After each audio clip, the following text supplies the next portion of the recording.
இத்தனை வருஷம் நம்ம சத்திரியனா வாழ்ந்துட்டோம், இனிமேல் நம்ம சாணக்கியத்தனமா வாழ்வோம்.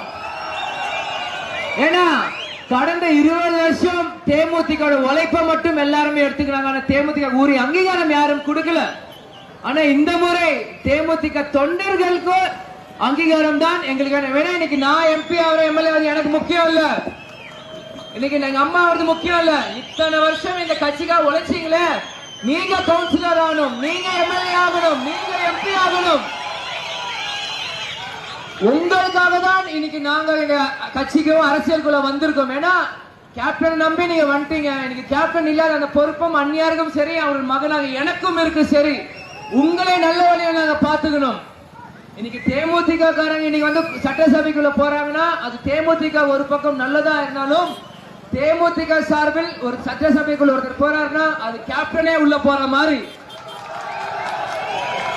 இன்னைக்கு கேப்டன் போட்டிட்டு 2 தொகுதி ரிஷிவந்தியம் விருதாச்சலம். அந்த ரிஷிவந்தியத்துல 50 வருஷம் அவங்களோட கோரிக்கையை நிறைவேற்றினார் கேப்டன். அந்த மாதிரி ஒவ்வொரு தொகுதியிலும் முரசுக்கு வாய்ப்பு கொடுத்த ஒரு தேமுதிக தொண்டர் உள்ள போனா அந்த ஊர்ல இருக்க மக்களுக்கு நல்லது நடக்கும்.